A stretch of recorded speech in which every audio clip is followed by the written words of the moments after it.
So please go ahead and get in the poll everywhere and put your answer up here, up vote the one you like. This was not in your reading, so you're not missing anything. All of you, I would wager all of you have learned this at some point, maybe, and then have promptly forgotten. So, because we're starting to talk about oxygen today, I wanted to ask this question. Not to embarrass anyone, although it looks pretty embarrassing so far.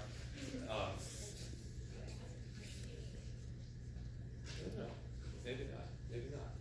But no, I certainly don't want to embarrass anybody, but I want us to think about this, to keep this in the back of our minds. And we are going to talk more about what oxygen is doing in cells in broad strokes when we get to our metabolism unit. So we are certainly going to be talking about oxygen. But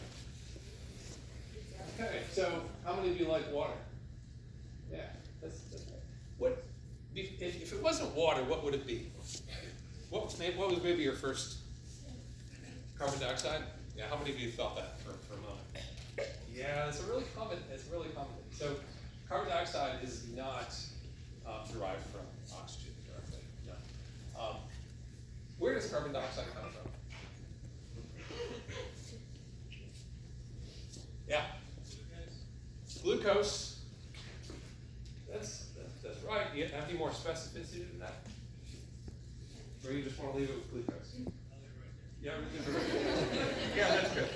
So let's leave it there. Let's do that, because today's lecture is not about cellular metabolism, but yes, glucose or other metabolites can turn into carbon dioxide, but it does not directly come from water. Okay. And oxygen. We are consuming oxygen, and we're turning it into water. Right? What process turns oxygen into water ultimately? Electron transport. Remember all that? Okay. So we're not going to be talking about this, but I wanted to bring this up because our context is today is we're talking about gas exchange, oxygen moving around, carbon dioxide is moving around, and I want you to be cognizant of what exactly we're doing with these molecules. Okay? But like I said, we'll delve into that a little bit more when we get to metabolism. Okay. So the first thing we're going to do is give a sort of a little bit of an overview of what's happening here. So today, by the way, you get a break from all the cell biology we've been having. How do you feel about that? You miss it?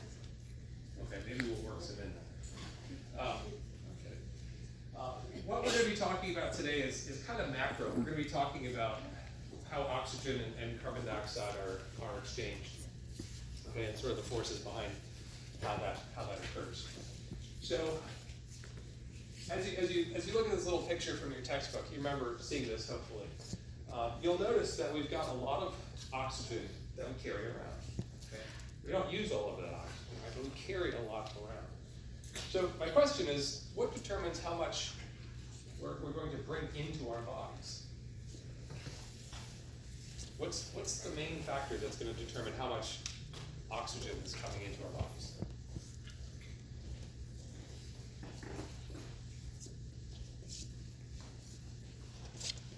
Any ideas?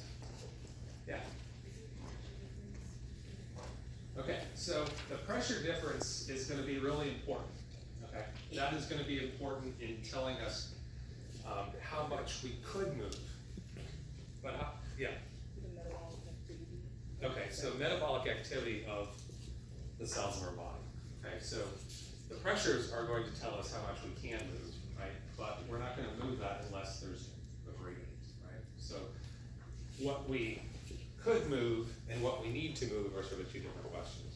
Okay? So we'll be looking at this a little bit. So it's the metabolic activity, of course, and so our cells on average, if you take all the cells in our bodies, we're using up about 250 milliliters of oxygen, okay, per minute. And what this does is it creates a deficit in the blood of about 250, right? And so our venous circulation comes around, we've got less oxygen, okay? And that deficit is what results in us moving 250 milliliters into our blood, okay? So you're absolutely right that we have the amount of oxygen in our alveoli is really, really important here, but we're not gonna move anything unless there's a gradient, right? And so what creates that gradient is the uses of oxygen by the cells, okay? All right, so we could ask the same question for carbon dioxide, right? And so carbon dioxide is being generated by the cells, right? And the amount that we're going to release to the atmosphere through the alveoli is determined by the metabolic activity of our cells. Okay, so we make some carbon dioxide. Generally, we don't make quite as much, so 200 mils, right? Gets dumped into the blood, so we've got a little bit of a surplus, and we release that surplus in the alveoli. Okay, so again, the amount that we release has to do with metabolic activity, just like the amount of oxygen that we gain has to do with metabolic activity of the cells. Okay. So that's kind of an overview, and what we're doing is moving gases around, and we're going to spend the next lecture talking about how we move it, right? How do we move oxygen? How do we move carbon dioxide? So that'll be a kind of a chemistry heavy day Tuesday, so that's a good one to skip. All right, so here's an overview. You'll notice we don't make quite as, we don't utilize quite as much of the same gases, right? We've got a production of 200 milliliters of carbon dioxide and a consumption of 250 oxygen. Okay. And that's because these two molecules are not directly tied together, right? As we talked about in the first question in class, we're generating oxygen and it's not directly tied to the amount of CO2 consumed. Okay. There's this thing called the respiratory quotient. Have you guys heard of this? Anybody? What about some of you, the XSS majors? Have you guys heard about this? Yeah. What does it tell you? You know? The amount of O2 consumed per like CO2.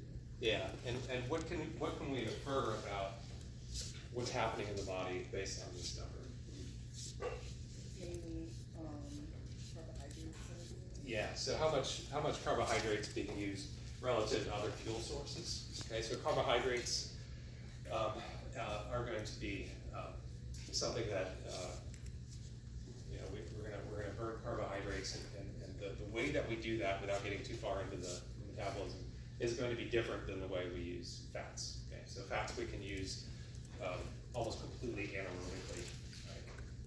And so the balance here, it can go up to 1, it can go down to 0.7, right? And like I said about the cellular metabolism, we'll talk about that in a future part of the class, but keep that in mind. That's what this number refers to, respiratory quotient. Okay. So I find students really don't like this concept of partial pressures. How many of you found it a little confusing in reading? 2 people? Okay. I believe you. Okay. So what we've got here is a little stack of air, all right? The air that we're breathing has lots of different gases in it, most of it's nitrogen. So the question at hand is how much pressure is generated by individual gases. Okay, so we know that at an atmospheric level, we've got a level of a atmospheric pressure of 760 milliliters. Okay. And 760 milliliters of mercury.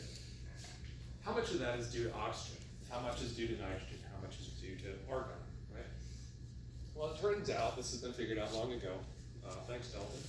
Figured out that it's exactly proportional to the proportion of the gas in the air, right? So in other words, each gas contributes to the pressure in proportion to its concentration. Okay. So oxygen doesn't have an unusually high or an unusually low impact on the total pressure. It's exactly molecule for molecule. Okay. So what this means is that we can calculate pressure by simply multiplying the total, 760 in this case, times the percentage. Okay, and we come up with this value, partial pressure of oxygen. Okay, So what can we say? 160 millimeters of mercury, right? This amount of pressure is what is pushing against our bodies, okay? And it's due entirely to oxygen, okay? 160 millimeters of mercury is entirely due to oxygen, okay? Other gases have different pressures, right? We add them all up together and we get the total. Okay, it's not really surprising, I guess, but it's important for us because we're going to be talking about partial pressure, not concentrations, as being the factor responsible for driving gases across our respiratory membrane. Okay, so if that wasn't clear before, it's the pressure that pushes gases across the respiratory membrane, not the concentrations. Okay. All right, so we learned about diffusion previously, right? You learned about this in Algebra 1, probably high school. You learned, or maybe early. You learned about diffusion. Okay. And the context is always you've got two fluid-filled chambers, right? Two fluid-filled chambers, and what happens at equilibrium? You're going to end up with equal concentrations of solutes, right? And that's because either the solutes moved, right, or the water moved. Okay. But what we have is something different when it comes to the respiratory system. Gases don't behave this way. Okay. So when we're talking about moving, let's say, oxygen from air into the blood, we're dealing with a different principle. Okay. It's not just simply diffusion. Okay. So there are two factors that determine how much of a gas is going to move in and how much is going to be there at equilibrium. When it's just diffusion from fluid to fluid, there's one factor, right? It's the concentration gradient. These two factors are the partial pressure, okay? So how much of the gas, with what force is the gas pushing its way into the liquid, okay? And then secondly, solubility. So we can see in this little diagram here, we could be at equilibrium and have vastly different concentrations. You see that? If we have vastly different concentrations, what does it tell you about the solubility? It could be low, right? Or it could be a low partial pressure. Okay.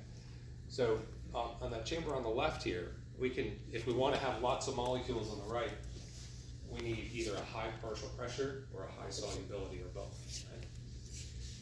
So we're concerned mostly about two different gases. Okay. Carbon dioxide, and then we're going to be, with carbon dioxide, we're going to be dealing with generally lower partial pressures than oxygen. Solubility, do you know how these gases differ, carbon dioxide and oxygen? What do you know about that? Which one's more soluble?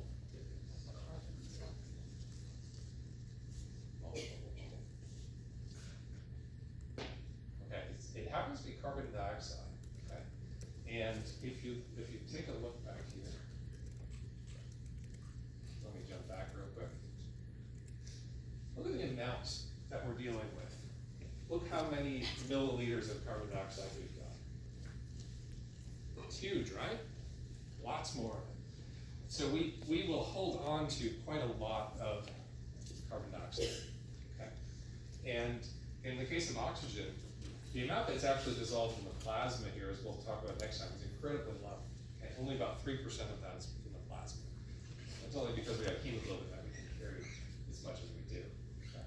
So we'll come back to that concept, but I want you to remember that when it comes to carbon dioxide and oxygen, we're going to have different properties of solubility. Okay? Carbon dioxide is much more happy in blood. Okay, any questions about that before we jump ahead to the next section? Is that a polarity thing? Is it a what? Polarity thing? Yeah, it has to do with the distribution of charge within the molecules. Yeah. Okay. So we've learned about Dalton's law, which tells us that we can think of our gases as exerting a pressure, right? We know how much pressure if we know what the atmosphere looks like. So when we reach equilibrium, when we're moving a gas from liquid to air, or from air to liquid, you'll notice here that when equilibrium is reached, we can have vastly different concentrations. Okay, is that clear? So on the right, we've got different concentrations, but we're at equilibrium. Look how much oxygen is there. Okay. Okay, so we've got different concentrations, but we're at equilibrium. When we talk about partial pressure in a liquid, we have sort of a convention here that I want to make sure that you're familiar with. When we say we're at 100 millimeters of mercury, this tells us that we're at equilibrium, okay? And if we had 50 millimeters of mercury, this doesn't tell us the concentration. It tells us where we are relative to equilibrium. Does that make sense? So if we're going to measure 100 millimeters of mercury in the liquid, in the blood in this case, we can't really infer anything about concentration directly. Okay? It only tells us how close to equilibrium we are. Okay? So carbon dioxide, right? We're going to have, let's say, 100 millimeters of mercury. Now, what's happened? How is the concentration here different than before with oxygen?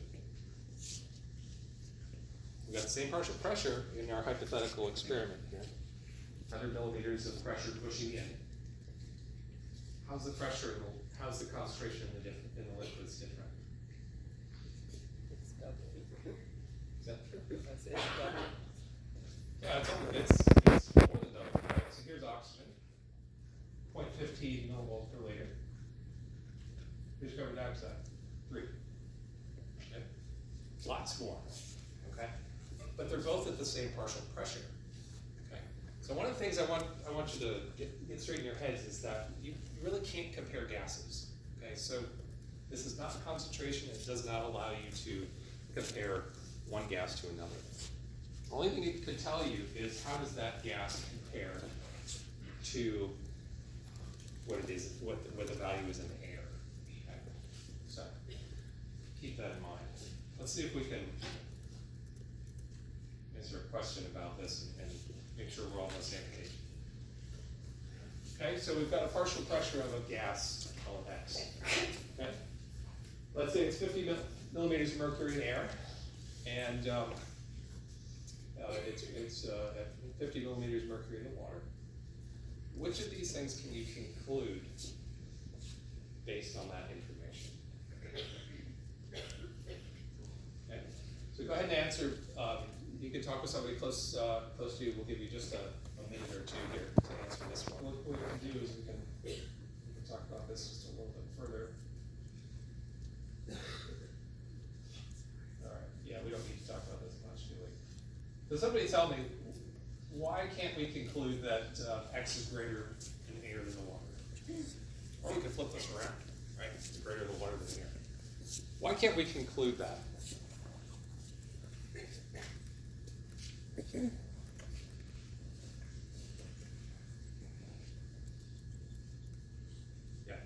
Because in fluid, partial pressure isn't related to concentration. Yeah, it doesn't tell you anything directly about concentration. We really can't tell anything about concentration. Okay. If we knew the solubility, we could calculate that. There's a formula to do that problem. But we need to know the solubility before we can even begin to talk about concentration. Okay. And that's certainly true for the second option here. Most of you got this. That's good. We know that an equilibrium has been reached, and that's it. Okay. So keep this concept of partial pressure in mind, and as we move into Tuesday's lecture, we're going to be talking about the quantities, right? But we sort of switch back and forth between gases and concentrations, unfortunately. It's no other way around it. Okay.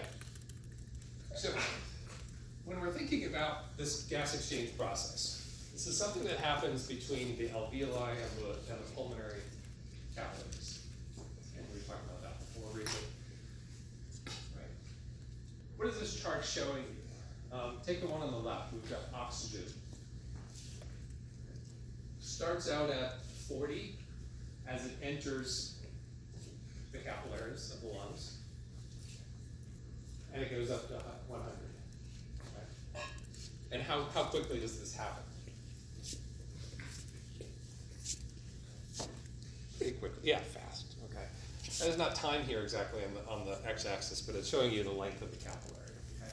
So in relatively short distance across the entire length of the capillary, from the arterial to the venous side, we fully oxygenate, and you can see that looks a lot like a saturation curve we've seen before, right? We fully oxygenate our blood in just a third of the distance through the capillary, okay? What about CO2?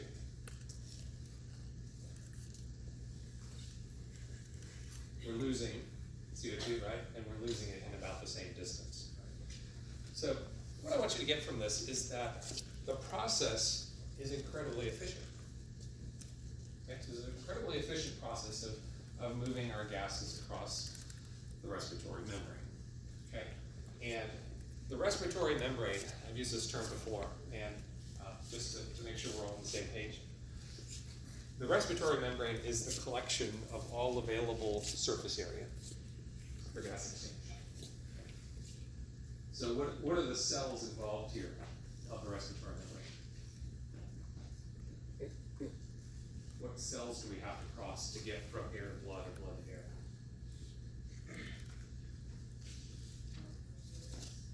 Sorry? Epithelial cells of the alveoli, right, in yellow. What do we call those things? Yeah, those are the type 1 pneumocytes. Okay, that's right. What about the blood vessel wall? What's that thing made of?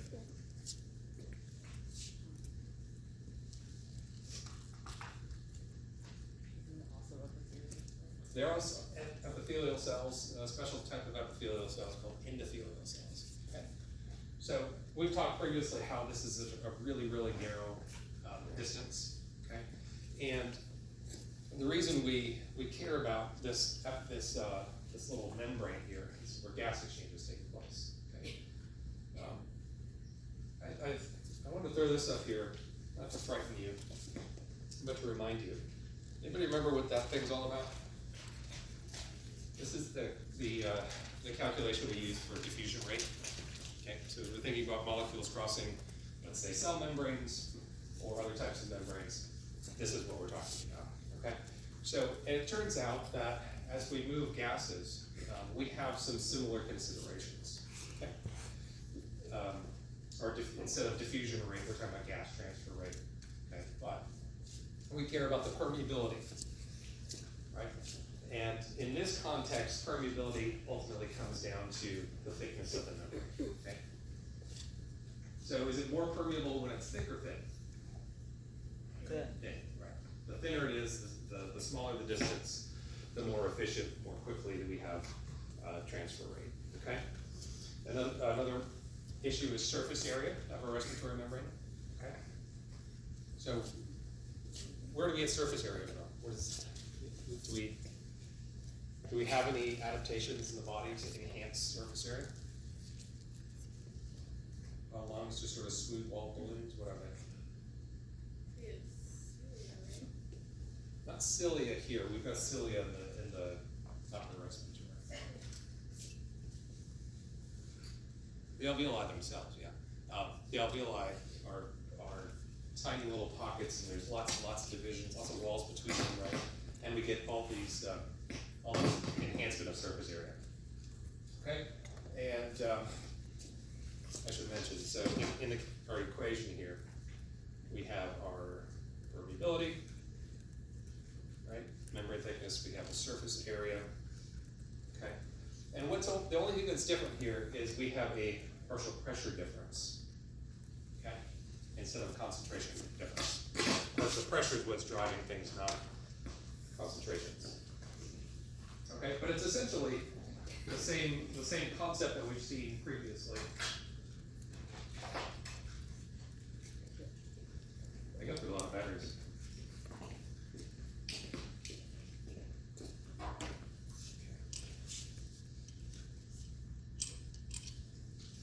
right, so let me give you a chance to apply this a little bit. So I've given you 4 different scenarios here. We've got emphysema, which we talked about previously. We get this breakdown of alveolar tissue. We talked about its effects on compliance and elastance, right? But now we're concerned with something else. Pneumonia. What is pneumonia? We haven't talked about that one. Yeah, it's very often an infection, right? It can be viral, it can be bacterial. Okay, pneumonia is just a regional inflammation, right? So it's the inflammation of the alveoli, just like bronchitis is inflammation of the bronchi, laryngitis of the larynx, right? So it just means we've got some kind of inflammation going on here, usually a result of an infection. Okay. If it gets really bad, we get some fluid accumulation inside.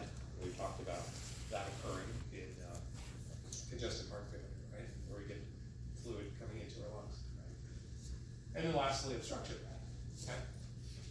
That Lego is not to scale, but you get the idea. Okay. So see if you can explain here how these different disease states are going to affect gas transfer. Okay. On what basis do they affect gas transfer? Okay. So talk to somebody close to you. Give me 2 or 3 minutes to come up with an answer to this. Tell me about emphysema. For what reason do we have diminished gas transfer with emphysema?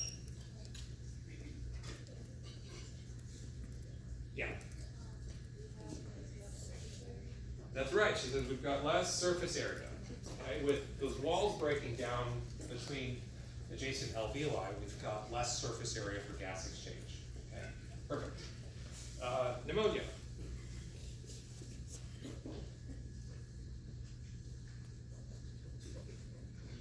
You're right with your hand gesture. If you want to verbalize so that. the walls are getting thickened in the alveoli, so it has to diffuse across the Okay, yeah, we've got a thicker wall, right? The inflammation causes the tissues to swell, and we've got a thicker wall. Right? Makes gas exchange more difficult, right? Takes longer to exchange the same amount of gas. What about pneumonia, where we've got some fluid accumulation?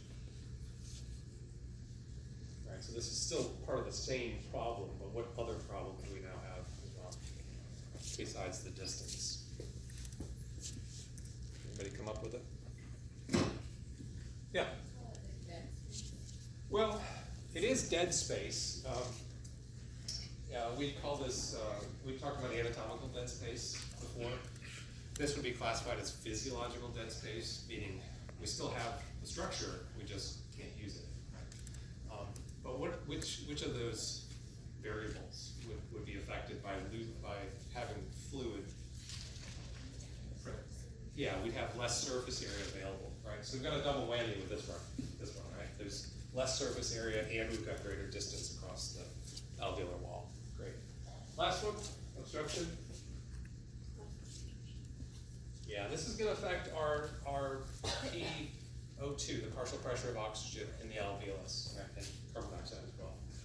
Right. So if we're not able to exchange air, that means that the alveolus will not have incoming air from the atmosphere, right? So the air that's present there is going to reflect the blood's oxygen levels, not so much the air. Yeah. So this wall thickness and thinness affects surface area or permeability or? So those are separate things. The thickness of the wall and the surface area are different things. So the surface you can think of as, this floor, right? If we could pass substances through the floor, right? Right. We've got all this area to do it. The thickness is how difficult is it to move from here to the other side, right? To pass through in that direction. So the total surface area just gives you opportunities for exchange, more exchange, and the thickness has to do with how long it takes to get through the wall itself. Is that clear? Yeah, okay. Okay. All right, so let's then talk about gas pressure, because we don't often change the thickness of our membranes. We don't often change the surface area, right? So these things can happen. These changes can happen in disease states, obviously. But when it comes to the things that change the most, it's the alveolar gas pressures, partial pressures. Okay? So I want you to think of this, and as usual, we're oversimplifying. We've got one capillary and we've got one alveolus, right? But you get the idea, right? All of the alveoli together have a common gas exchange with all of the capillaries. Okay. So what are the things that determine how much oxygen is going to be present here in the alveoli? There's three things I want to run through. One of those is, and this is probably the most obvious, right? What is the atmospheric level of oxygen in carbon dioxide, right? If we have a PO2 that's really high, we're going to have a alveolar PO2 that's also high. Okay, makes sense?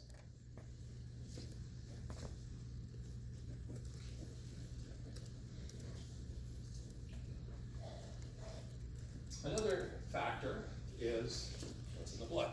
Okay, so remember back to the first couple of slides, we talked about how the cells are consuming oxygen, right? And so if we consume lots of oxygen, we're going to have a low PO2 in this blood, right? And if we don't consume much, we've got not very active cells, we're going to have more PO2 in the blood. Okay? And those two factors, the partial pressure of oxygen in the blood and the partial pressure of the atmospheric air, are going to interface, right, when it comes to the alveoli. Okay?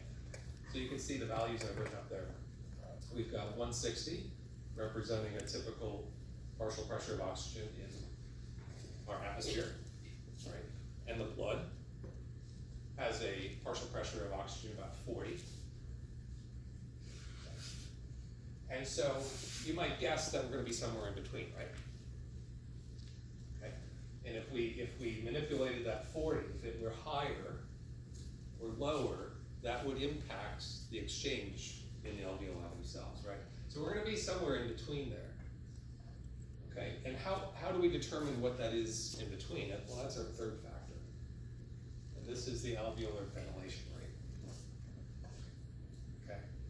So this is a blast from the past, isn't it? Tuesday. What is our alveolar ventilation rate? Conceptually, not mathematically. What's the concept here? Yeah.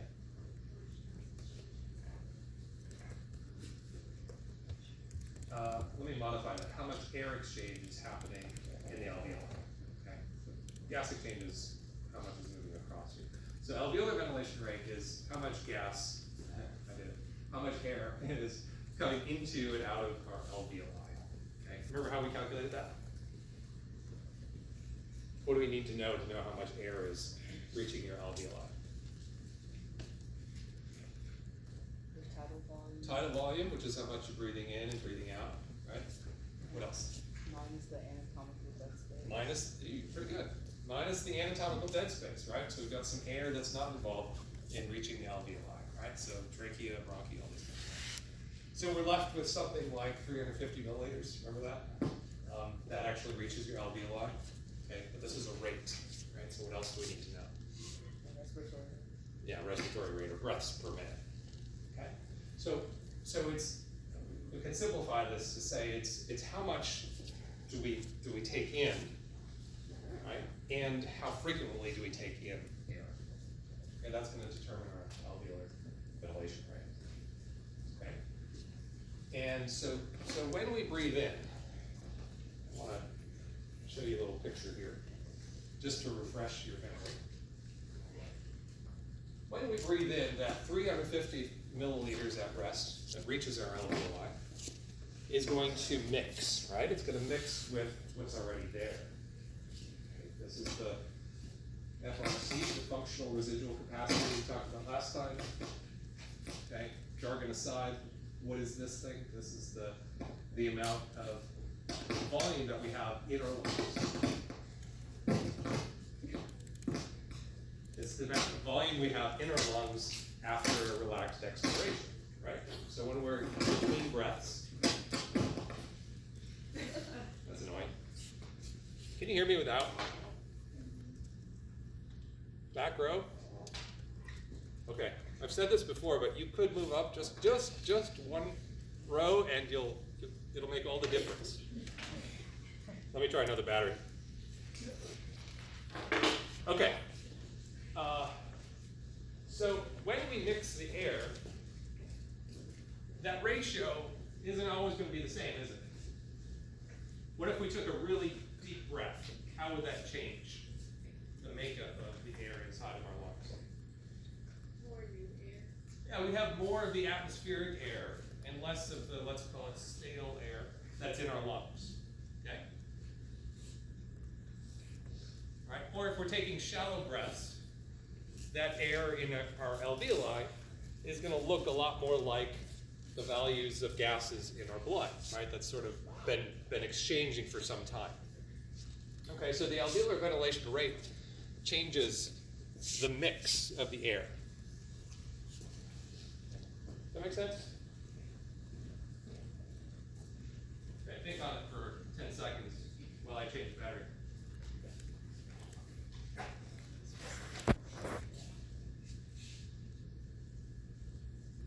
Okay, we're out of batteries. Okay, no questions. You feeling good about this? Okay. All right, so this shows you the same principle, basically. All right, so I want you to remember some values. I don't emphasize memorization of numbers a lot, but sometimes they're important. So alveolar ventilation rate at rest is about 4 liters. Okay, that's 350 milliliters times 12 breaths per minute, approximately 4 liters per minute. Okay. And what is the partial pressure of oxygen here? Okay. 100, it's like 104. Okay, we'll call it 100. Okay. So if we ventilate more, what's going to happen? Partial pressure should increase. Yeah, partial pressure is going to increase, right? So it goes up, and now it's, let's say, 125. Okay. So what we breathe in the atmospheric air is not the value of the alveolar air. The alveolar air is a mixture of gases that are influenced by the atmospheric air, but also by the gas exchange happening with the blood already. Okay? And it works the opposite way, right? If we ventilate less and less and less, we'll go down there to the very end and we're dead. Right? What's going to happen to your oxygen levels? The alveoli. Your body is going to consume the oxygen until there's nothing left, right? If you stop breathing, I mean. You'll consume oxygen until the partial pressure comes down to 0. Okay? So we can have a huge range of what constitutes alveolar PO2, right? Okay. Normally we'll use something like 100 when we think about this for gas exchange purposes. Okay. All right. CO2, we're not going to spend much time talking about CO2